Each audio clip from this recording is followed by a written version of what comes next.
Para leer la Biblia, uno se pone primero en presencia de Dios. Así que te pido, Señor, que ilumines nuestro corazón, que la Virgen María nos ayude a acoger tu palabra como ella la acogió, con humildad, con un inmenso amor, con el deseo de abrazarte y de entregarte la vida. Gracias, Señor, por hacerte pequeño a la medida de nuestra pequeñez. Y gracias, Señor, por ser tan grande que no te podemos abarcar y podemos pasar la vida entera aprendiéndote. Amén.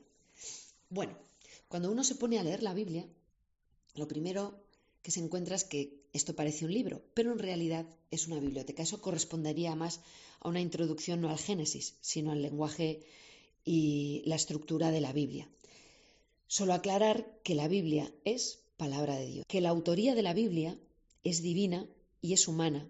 El autor es 100% el hombre que escribe y 100% Dios. Pero no puede ser, cada uno hará su parte. Es que las medidas y los conceptos, cuando entramos en las cosas de Dios, se escapan de nuestro pensar humano, ¿no? De nuestra manera de medir. Entonces, la Biblia podemos decir que es autoría de Dios, claro, y del hombre, claro. Los hombres que han escrito la Biblia lo han hecho inspirados por Dios y han escrito todo y solo lo que Dios ha querido que escribieran. Pero podemos decir que son 100% autores de lo que han hecho porque han puesto ahí todas sus cualidades, toda su cultura, todos sus conocimientos, todas sus capacidades. ¿Pero son los autores ellos únicamente? No. El autor es Dios, porque lo que decía, todo y solo lo que Dios ha querido que nos hagan llegar. A ver, esto pasa como cuando uno dice, a ver, ¿de quién es la Sagrada Familia de Barcelona? Autor, Gaudí. Ya claro, ¿cuántos ladrillos ha puesto? Puede que ninguno. Pero ¿quién es el autor? Él.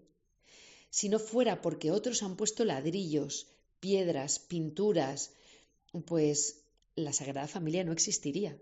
Pero no puedes decir que el que ha hecho la Sagrada Familia es el albañil que hizo el cemento o el pintor que pintó, ¿no? Pues algo así. Desde luego la mente es la de Gaudí. La mente, la palabra es de Dios, escrita por hombres, pero de Dios. Bien. Bueno, y nos ponemos delante del Génesis, porque si no, no empezaríamos, ¿no? El Génesis.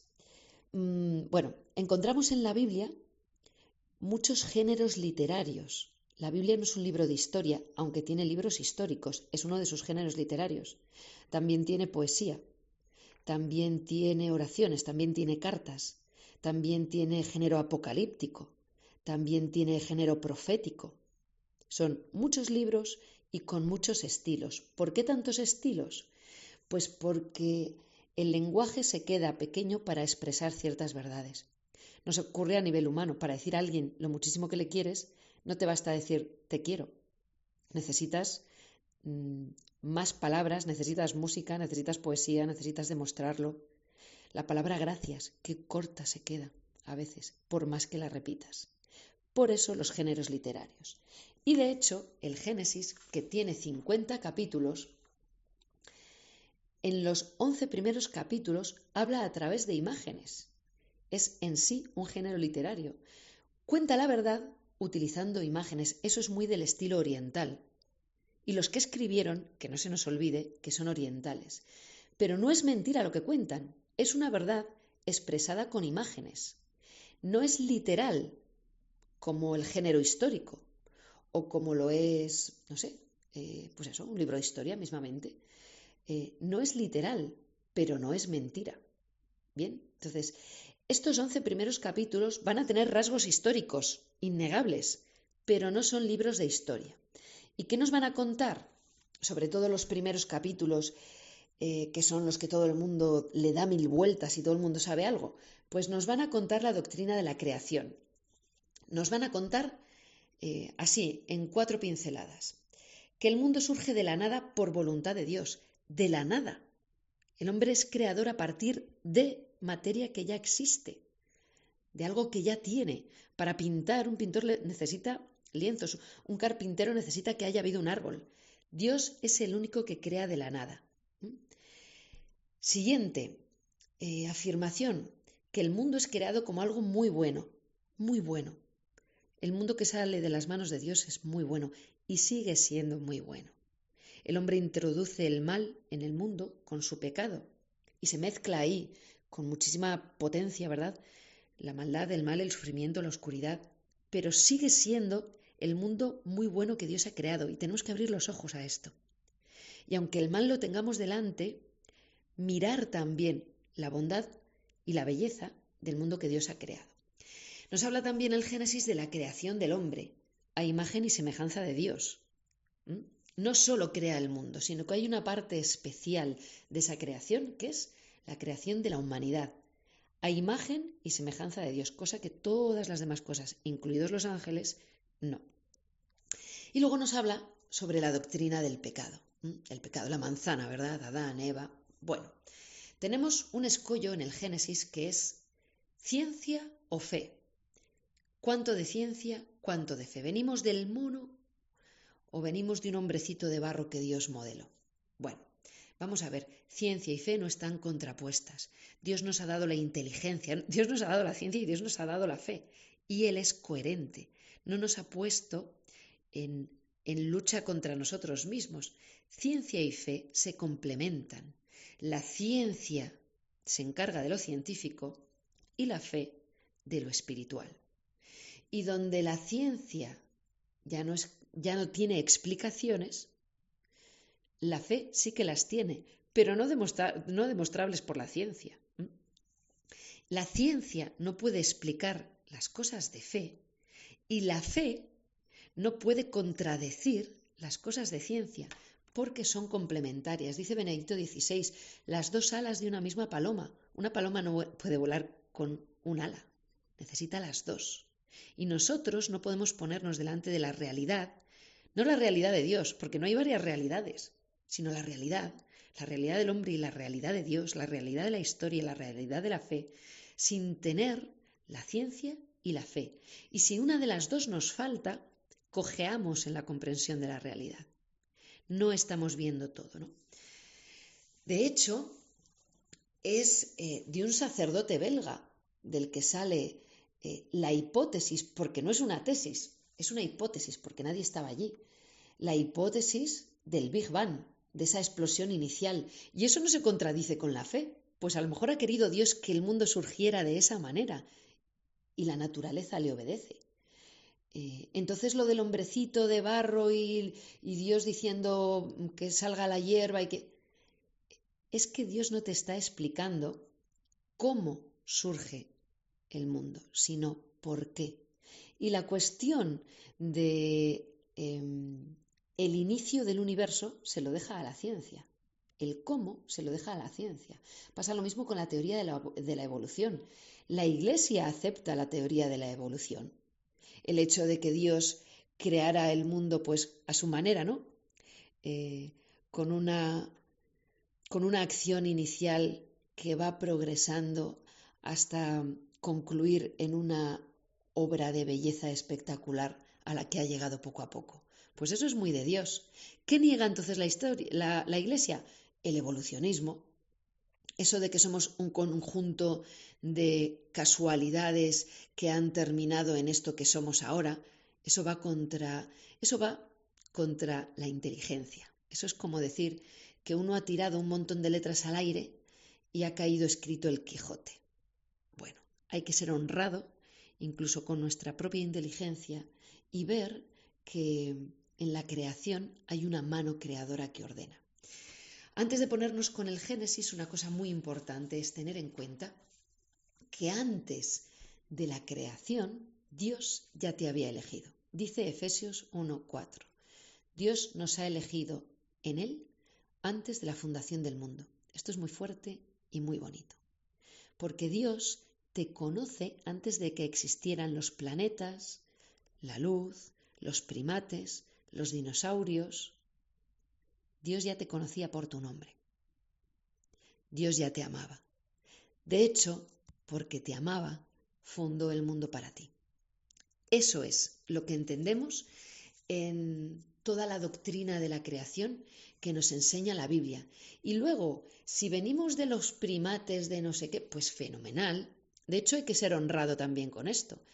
Todos sabemos que los trasplantes de válvulas cardíacas y de trozos de, pues cuando uno va a reparar un vaso sanguíneo importante en un ser humano, una válvula, trozos de corazón, no se utilizan los corazones de los monos ni de los chimpancés, sino del cerdo. Porque te ponen algo de un chimpancé o de un mono y tu sistema inmunitario lo rechaza y te mata. Sin embargo, como nuestra dotación genética es más parecida a la del cerdo, nos pueden hacer trasplantes y mantenerlos con inmunosupresión porque genéticamente somos muy parecidos al cerdo. Es decir, hay que ser honrados también con la teoría de la evolución y dejar de hacer el dibujito de venimos del mono porque ningún mono se ha convertido en persona. Y si te hacen un trasplante de un mono, te matan, y de un cerdo, te salvan la vida. Y cada uno que entienda, cada uno que entienda. A lo mejor hay que dibujar el cerdito, poner al cerdito de pie y ahí estamos, ¿verdad? Bueno, eso a la ciencia lo dejamos. El caso es que Dios nos ha elegido en Él antes de la creación del mundo. Todo el mundo conoce algo del Génesis, todo el mundo sabe que Dios en el día primero creó no sé qué y que creó que al séptimo día descansó. Tengan fe o no tengan fe, todo el mundo se plantea estas cosas de venimos de Adán o venimos del mono. O sea, son cosas que trascienden los límites de la Iglesia Católica. O el pecado original, la serpiente, la manzana. La gente dice, uy, fíjate cómo se puso por una manzana, pues menudo Dios. Todo el mundo conoce estas cosas y esto está muy bien. Y nosotros también, porque ahora solo nos falta ubicarlas bien para ponernos delante de Dios con verdad y con rectitud. Todo el mundo sabe lo de Caín y Abel, el diluvio, Noé. Es que se han hecho películas, Hollywood ha hecho películas. Todo el mundo habla de la Torre de Babel, todo el mundo sabe lo de Abraham, que Dios le dijo, mata a tu hijo Isaac. Todo el mundo sabe lo de Sodoma y Gomorra. Y la mujer de Lot convertida en estatua de sal. Todo el mundo sabe que hay 12 tribus. De la historia de José se han hecho hasta películas de dibujos animados. Bueno, ¿qué pasa? Que estamos ante una parte de la escritura muy conocida y muy desconocida. Porque cuando uno se pone con ignorancia a leerla o a explicarla, cae en errores gravísimos. Entonces, importantísimo, el relato de la creación del mundo responde a la pregunta de ¿por qué crea Dios? Y no el cómo. Eso lo explicará la ciencia. ¿Y por qué crea Dios? Pues Dios crea por amor a ti, porque te quiere. Eso es Dios creador. Crea de la nada y crea por amor. Su voluntad está impregnada de amor.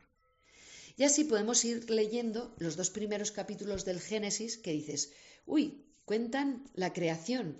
Sí, pero son 2 relatos distintos de la creación. Te lees el capítulo 1 y cuando llegas al 2 no continúa, sino que vuelve a empezar. ¿Esto qué es? Bueno, vamos con el primer relato. ¿Qué nos cuenta el primer relato de la creación? Pues nos cuenta por qué crea Dios. Y nos dice para eso que en el principio creó Dios el cielo y la tierra, que la tierra era caos y confusión, que la oscuridad cubría el abismo y un viento de Dios aleteaba por encima de las aguas. ¿Qué tenemos? ¿Qué entendemos? Pues que hay caos, confusión y oscuridad. Y la creación de Dios consiste en poner ahí luz. Dios es luz. Nosotros entendemos esto muy bien, porque en mí, sin que sea el principio de la creación del mundo, hay caos, confusión y oscuridad muchas veces. Y es una alegría saber que Dios ahí pone luz y su poder creador da vida, porque tengo así la esperanza de que Dios haga en mí algo muy bueno.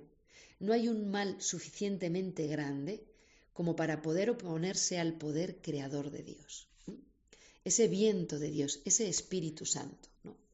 Y dijo Dios, haya luz, y hubo luz. Y vamos viendo que Dios va creando a través de los días. Pasó la tarde primera. Tú dices, uy, pero si los días empiezan por la mañana. No, señor, esto lo escribe un judío. Y para los judíos los días empiezan de víspera. Importante en este principio, en estos primeros versículos del capítulo 1, ese viento de Dios que aleteaba por encima de las aguas.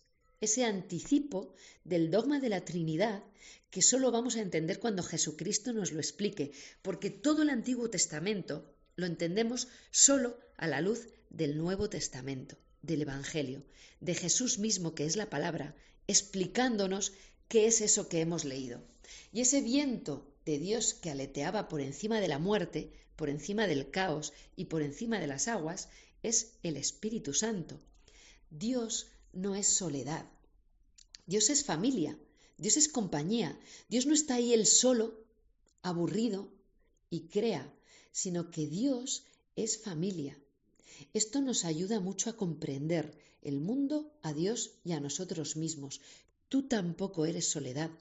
Por eso la soledad nos golpea, nos hace daño y nos da tantísimo miedo, porque somos criaturas creadas a imagen y semejanza de Dios, que no es un ser solitario. Si tuviéramos que definirle de alguna manera, cosa imposible porque es Dios, lo definiríamos como familia, como esa familia de tres, en la que se quieren, se acompañan, se aman, son una misma familia, íntimamente unidos, distintos, preciosos, ¿no? Cada uno para el otro. Y Dios crea a través de la palabra, vamos viendo, y dijo, y dijo, y dijo, y dijo. Dios crea a través de la palabra. Y nosotros sabemos que la palabra, al final de los tiempos, se hizo carne. El verbo de Dios se hizo carne. Es Cristo. Aquí conviene leer el prólogo de San Juan 1, del 1 al 5. Y Dios, desde el principio de la creación y durante toda la creación, durante toda la historia de la salvación que llega hoy y aquí y a mí, separa la luz de la oscuridad. Y en mi oscuridad pone luz. Es lo primero que hizo, ¿verdad? Separar la luz de la oscuridad, el bien del mal. Bueno, vemos en la estructura de este primer capítulo que van pasando los días. ¿Qué quiere decir? Que Dios literalmente construyó el mundo día por día en 6 días. No, no existían los días. Para Dios no existe el tiempo. ¿Qué nos está diciendo la Escritura?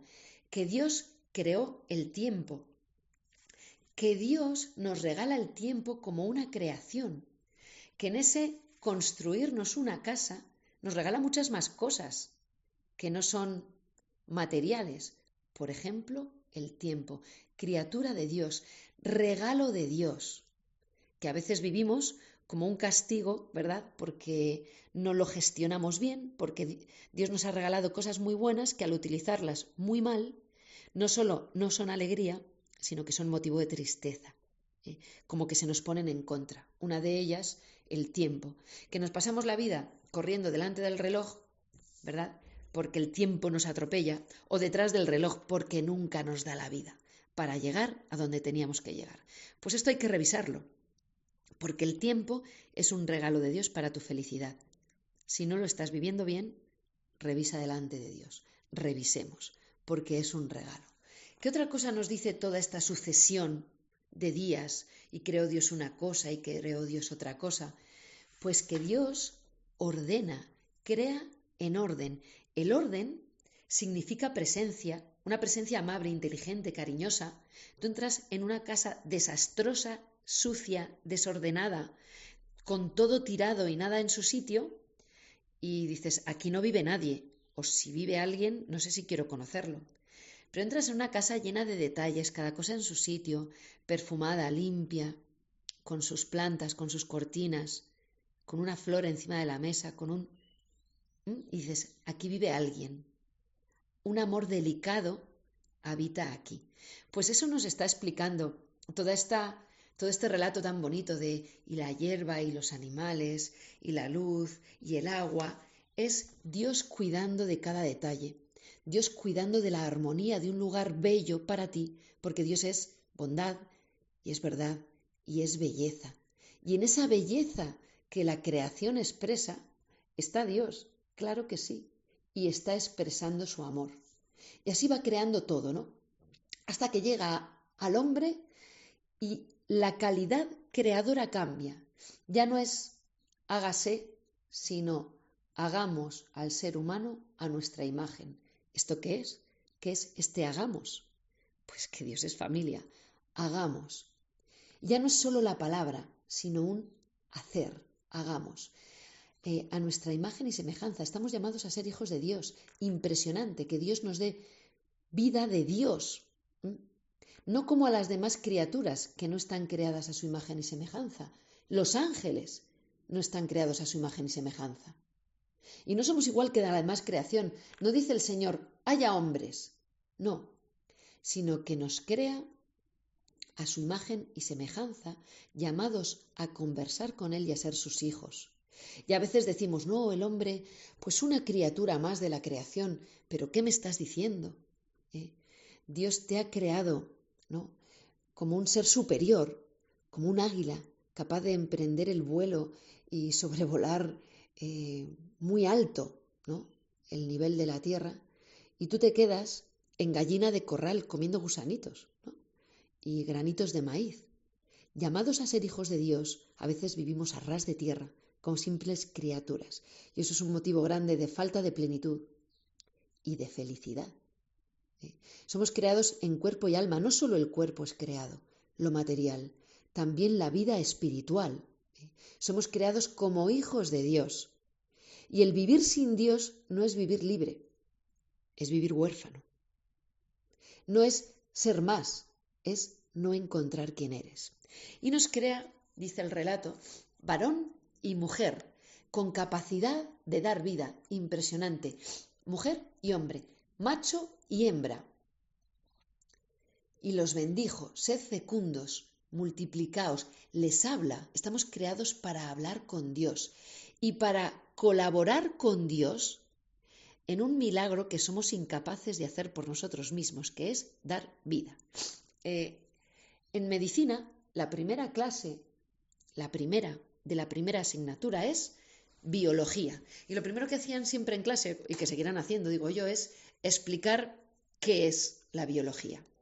Biología, ciencia que estudia la vida. ¿Concepto de vida? No hay, no lo tenemos, porque somos incapaces a día de hoy de dar vida. El hombre lleva intentando hacer esto tanto tiempo, ¿no? Tanto tiempo, dar vida. Eso lo cuenta Mary Shelley, ¿no? Frankenstein, crear vida. Pues somos incapaces, solo en colaboración, vamos, no somos capaces ni de crear sangre. Por eso donamos sangre, porque no somos capaces de crear células vivas. Y sabemos que los estímulos eléctricos son los que mantienen vivas las células y que es cuestión de iones y de... Sí, saberlo lo sabemos todo, pero tenemos una célula recién muerta y una viva y no vemos la diferencia. Y no sabemos dar vida a la célula muerta, por más que le demos calambrazos. ¿Bien? Bueno, ahí está el misterio de la vida y la preciosidad y la grandeza de un Dios que hace al hombre desde el principio capaz de crear vida, pero solo a través de la unión en el amor, porque Dios quiere que la vida sea siempre fruto del amor, no de la fría inteligencia que busca prosperar o crear una raza o no. Todo hijo que venga a este mundo, que sea fruto del amor de un padre y de una madre que se aman entre sí y le aman a él. Y fijaos cómo damos coces contra el aguijón constantemente, alterando el plan de amor de Dios para hacernos daño a nosotros mismos, que ahora lo veremos en el pecado. El día sexto fue creado el hombre. El día sexto es un gran día. Y el día séptimo, el hombre es invitado a la comunión con Dios a través del descanso. El día sexto, que es el día de la creación del hombre, va a tener sus llamadas, digamos, explicaciones en el Apocalipsis, último libro de la Biblia, cuando explica que el número de la bestia es el 666, el día en que el hombre fue creado. Y la bestia, podríamos explicarlo así, ya llegaremos al Génesis, igual llegaremos al Apocalipsis algún día, es el hombre que se queda fuera de la comunión con Dios, viviendo solo, encorvado sobre sí mismo, para trabajar y trabajar y trabajar, sin nunca saber entrar en el descanso del amor de Dios. Y a lo mejor no es como en las películas, uno que tiene orejas de lobo y que está endemoniado, que no. Es simplemente el hombre que no entra en la comunión y en el descanso de Dios. Y vio Dios que todo era muy bueno, y lo que os decía antes, y sigue siendo muy bueno. Y no tenemos jamás que perder esa mirada de esperanza y de benevolencia en el mundo que Dios ha creado bueno. Y agrada mucho a Dios que veamos lo bueno que sigue habiendo, que lo agradezcamos y que lo disfrutemos. Entonces llegamos al segundo relato del Génesis y resulta que vuelve a empezar. Y dices, pero ¿y esto por qué? El segundo relato de la creación es un relato más personal, digamos, como un relato más profundo, ¿eh? Un relato en el que entramos más en el corazón de Dios, más interior. Imagínate que una mujer se queda viuda, ¿no? Y entonces la gente de los vecinos, la gente del pueblo te cuenta cómo fue lo que ocurrió, cómo fue el accidente, lo que pasó, cómo reaccionaron los hijos, cómo... Y luego imagínate que te lo cuenta ella. Ambos relatos son verdad, pero uno es más externo y el otro es más interior. Eso pasa entre el primer y el segundo relato de la creación. El segundo es más interior, se adentra más en la relación entre Dios y el hombre, es decir, entre Dios y tú. Así nos cuenta de una manera como más especial la creación del hombre y la mujer. En el primer relato hemos visto que el punto culmen de la creación es el hombre, porque Dios va creando un hogar en el que pone, como los padres cuando ponen la habitación del hijo que va a venir y le pones la cunita y tal, y el armario y preparas los pañales y el día culmen es el día que llega el niño. Ese es el primer relato de la creación. Y luego ya ese descanso, porque el descanso es un regalo de Dios y una obligación. De esto vamos a hablar mucho, ¿no? Y el segundo relato lo hace al contrario. Y dices, entonces, ¿cuál es el verdadero? No caigamos otra vez en la literalidad. El segundo relato que te explica que Dios crea al hombre y para él crea todo lo demás. Es decir, te está diciendo exactamente lo mismo. Lo fundamental es ese hombre en el cual Dios se implica a sí mismo en la creación. No es un hágase, ¿no? Sino lo modela con cariño, con cuidado. El cuerpo es un regalo de Dios. Es bello, es expresión de la persona, es instrumento para hablar, para amar. Y le insufló su espíritu, el alma. No somos solo materia, porque entonces con lo material tendríamos suficiente. No solo venimos de la materia que nuestros padres nos regalan con sus genes, con su sangre, nuestra madre con su carne. No, tenemos algo que no nos puede dar lo material, solo lo espiritual, solo Dios. Dios nos crea a todos y cada uno a través de nuestros padres en lo material y de sí mismo en directo en lo espiritual. Y tenemos en este relato los famosos árboles, ¿no?, del Edén. Hay dos árboles, no hay uno solo. El árbol del bien y del mal y el árbol de la vida.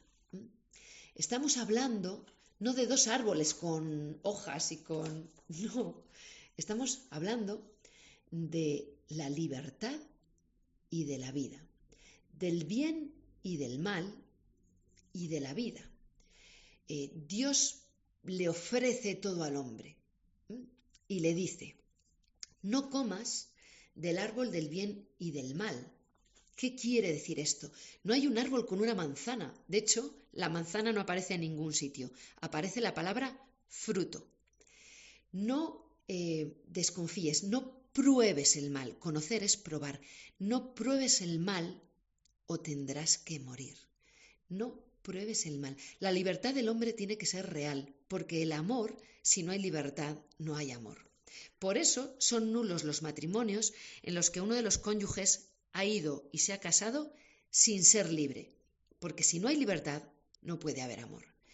El árbol del bien y del mal es la prueba de la libertad del hombre, la prueba de, Señor, aunque pudiera elegir el mal, yo te elijo a ti, elijo el bien. Y para poder elegir entre el bien y el mal, tienes que ser libre. ¿Qué es la libertad? Que elijas ese bien, porque solo hay bien, no hay bien y mal. ¿Qué es el mal? Que rechaces el bien.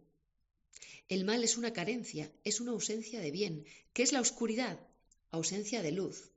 No comas del árbol de la ciencia del bien y del mal, es no rechaces tu condición de hijo, no rechaces el amor de Dios. ¿Y qué es lo que pasa? Que el hombre prueba el mal. Y probar el mal significa conocerlo, no es saber que existe, es probar el mal.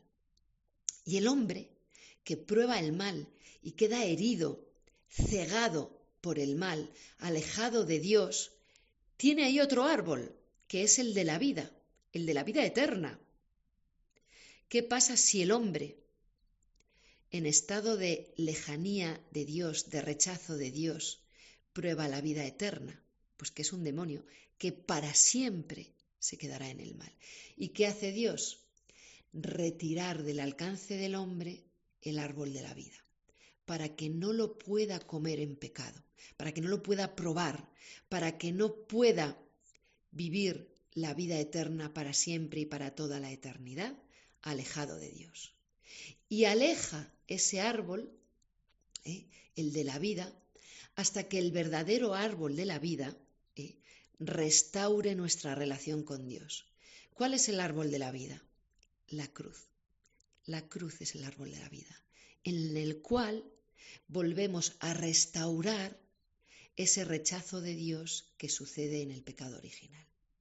Esos son los árboles. Y ya me he adelantado al capítulo 3, que es ese rechazo de Dios que nos deja en condiciones de oscuridad, de mal. Dios parece, dices, jo, qué malo, ¿no? Qué cruel, qué cruel. ¿Cruel Dios o cruel el hombre? Dios se hace hombre y prueba la muerte. La muerte que era nuestro castigo y era nuestra defensa. La muerte nos defiende de estar para siempre alejados de Dios.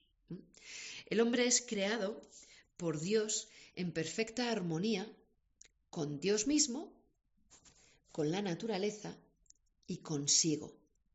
Al romper esa armonía, el hombre pierde todos sus dones. Son dones que el catecismo llama preternaturales, sobrenaturales y naturales. 3 tipos. Preternaturales son dones que la humanidad solo ha conocido antes del pecado. Es decir, el hombre no moría, la mujer no paría con dolor. Son dones que al romper con Dios hemos perdido. Y lo dice, lo veremos, viene en el capítulo 3, parirás con dolor, trabajarás con esfuerzo. No existía la muerte, no existía la enfermedad. Ya disfrutábamos de la vida eterna. Es un don preternatural.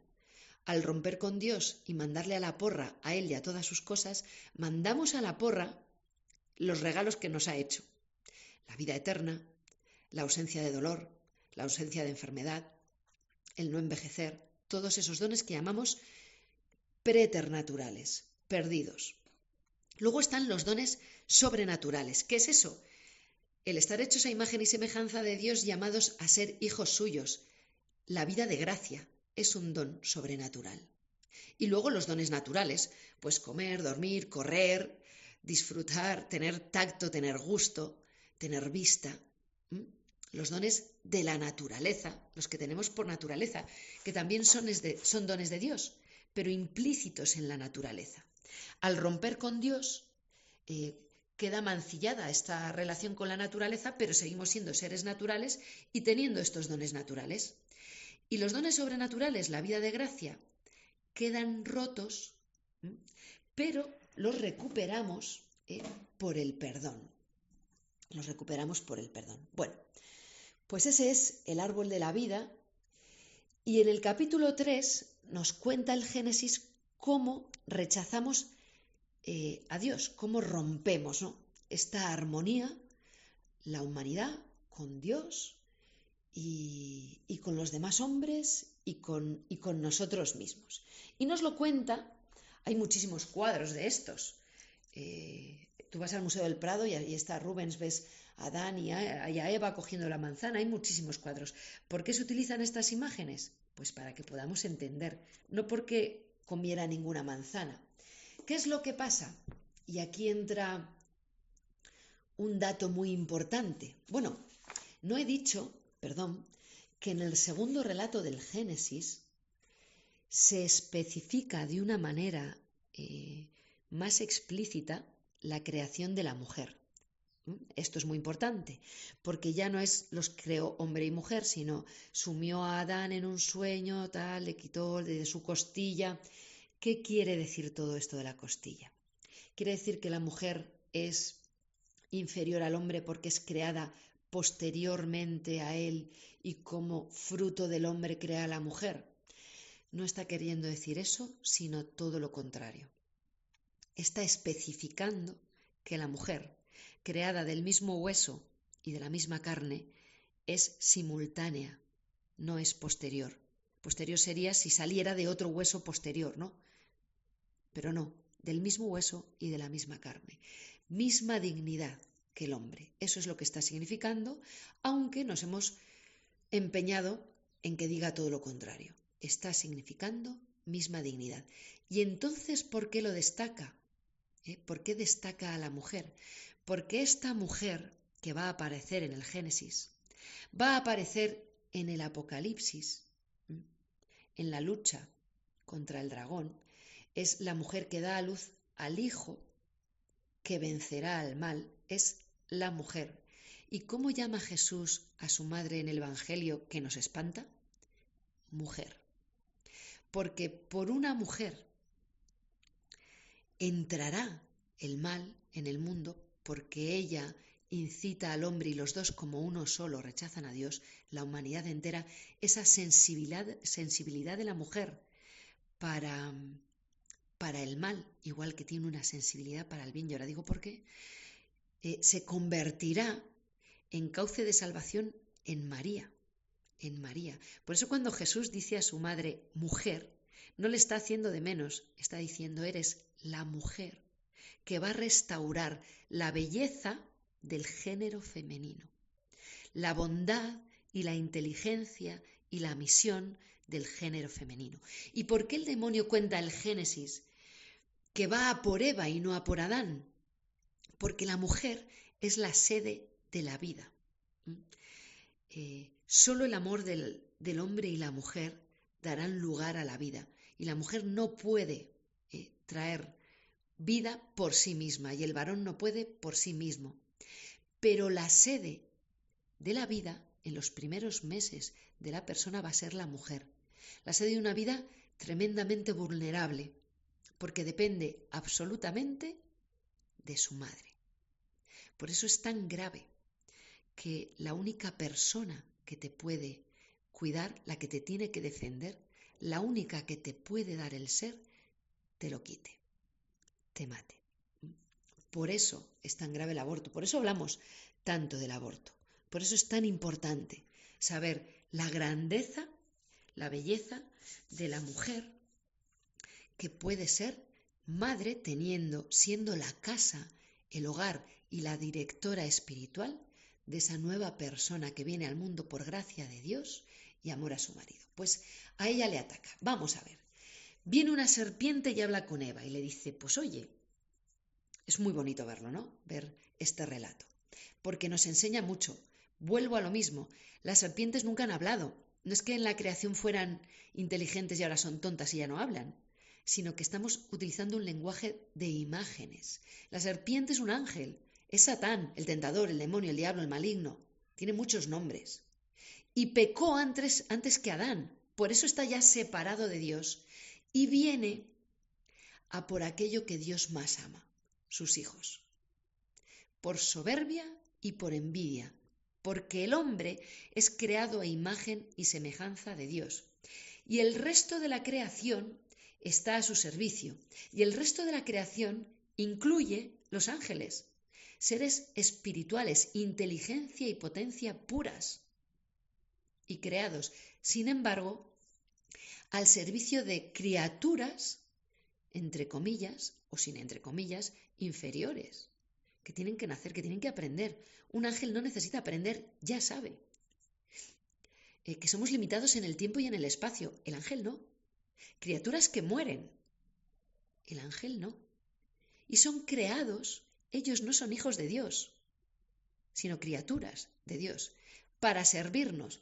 Por eso nos explica la Escritura, y nos dirá San Pablo con mucha claridad, por la envidia del demonio entró el pecado en el mundo. ¿Cuál es el pecado de Satán? No es yo quiero ser Dios, sino que ese yo quiero ser Dios es no serviré, no quiero obedecer. La desobediencia no es la de Adán y Eva, no es la de los hombres, que también lo es, pero es más desconfianza. Es la del que, conociendo el corazón de Dios, quiere ser superior, no solo a Dios, sino a sus hijos.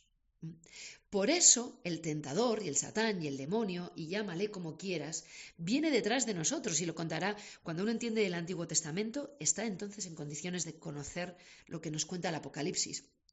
Por eso el dragón irá a por los hijos de la mujer, porque a Dios no le puede hacer nada, porque no hay un Dios del bien y uno del mal. Dios y solo Dios es Dios. Y Satanás es un ángel caído, un ángel vencido. No hay una potencia del mal igual a la potencia del bien. No. La potencia del mal es mucho inferior. Es muy inferior. Solo es un ángel.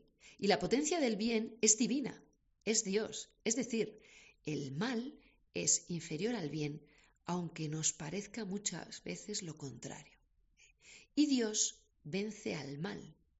¿Vale?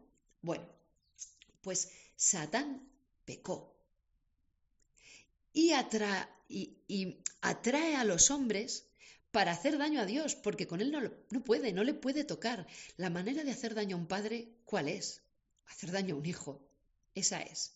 Entonces viene a hablar con Eva. Esto es otra lección que nos da el Apocalipsis, no el Génesis. La tentación, el demonio, ¿qué hace? Te susurra, te mezcla verdad con mentira para hacerte dudar. Esa es su artimaña. Si fueras buena esposa, si fueras buena madre, si fueras buena cristiana, si fueras un buen marido, no estarías pensando lo que estás pensando. ¿No? Entonces, si eres el Hijo de Dios, le dirá a Jesucristo. Son los condicionales diabólicos. Si eres Hijo de Dios, convierte esta... Y Jesús es Hijo de Dios y no hace caso de ese condicional, pero nosotros caemos muchas veces. Entonces pecaron y se dieron cuenta de que estaban desnudos. Les abrió los ojos. Parece que es que el relato dice que eran tontos y después de cometer pecado ya son listos. No, aprendieron a mirar mal. Estaban hechos para el bien y aprendieron a mirar mal. Y empezaron a verse no como Dios les había hecho, muy buenos, muy bellos, como somos, sino como si habían hecho ellos. El hombre lleno de Dios y creado por Dios es como una vela encendida. Lo material, ¿verdad? Pues la cera, la mecha y el pábilo. Y Dios pone ese fuego. Por eso el Espíritu Santo a veces se representa con un viento, a veces con un fuego, ¿no? Lenguas de fuego.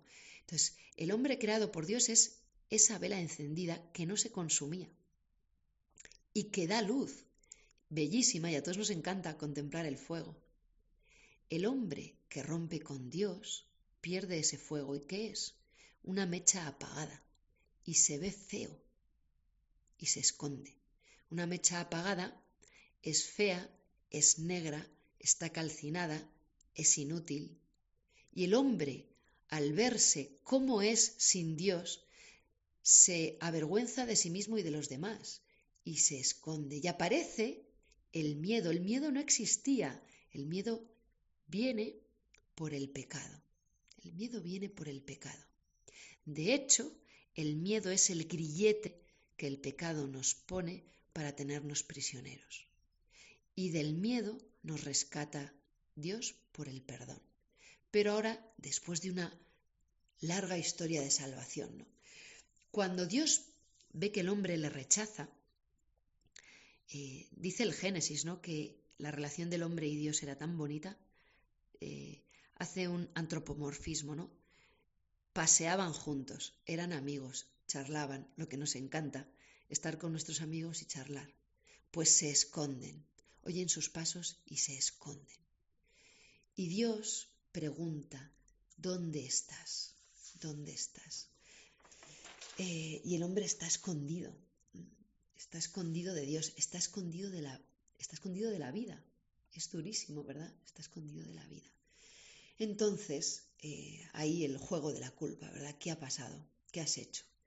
Y los que tanto se querían, y Adán, que exclamó, esta sí que es carne de mi carne y sangre de mi sangre, ya sí que no me siento solo, porque todo lo demás no era suficiente, pero ella sí que hace que yo no me sienta solo.